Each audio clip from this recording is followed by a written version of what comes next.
ये कोई मनगढ़ंत कहानी नहीं बल्कि आज के हिंदुओं की हकीकत है। पिछले 700 से 800 सालों में जो घटनाएं हुई हैं उसे देखकर मैं गर्व से कहूं कि मैं हिंदू हूं या शर्म से कहूं कि मैं हिंदू हूं। आप बताइए, इमेजिन करो कि आपकी पीठ पर किसी ने छुरा घोंपा।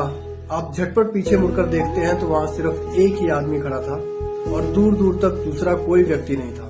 आपका शक सीधे सीधे उस व्यक्ति पर जाता है, लेकिन इससे पहले कि आप उसे कुछ कहते वो आदमी कहने लगा कि मेरा यकीन करो, मैंने आप पर वार नहीं किया है। आप पर हमला करने वाला कोई और था जो आप पर हमला करके फटाफट भाग गया।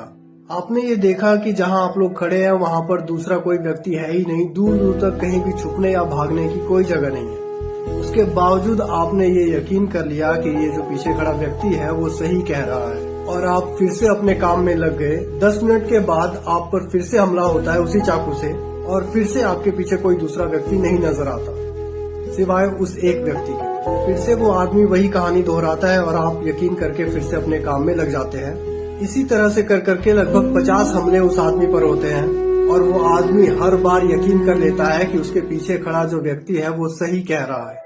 अंत में वो आदमी खून से लथपथ जमीन पर पड़ा होता है और फिर मुड़कर कहता है कि मुझे तो तुझ पर ही शक हो रहा है।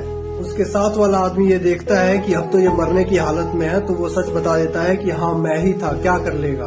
अब खून से लथपथ जमीन पर अधमरी हालत में पड़ा हुआ एक व्यक्ति क्या ही कर सकता है।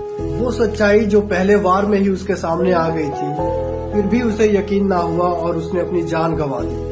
अब आगे की कहानी आप लोग बताएंगे कि वो घायल होने वाला व्यक्ति कौन था और पहले वार से ही सच्चाई उसकी आंखों के सामने होने के बावजूद भी वो उस सच्चाई को क्यों नहीं देख पाया।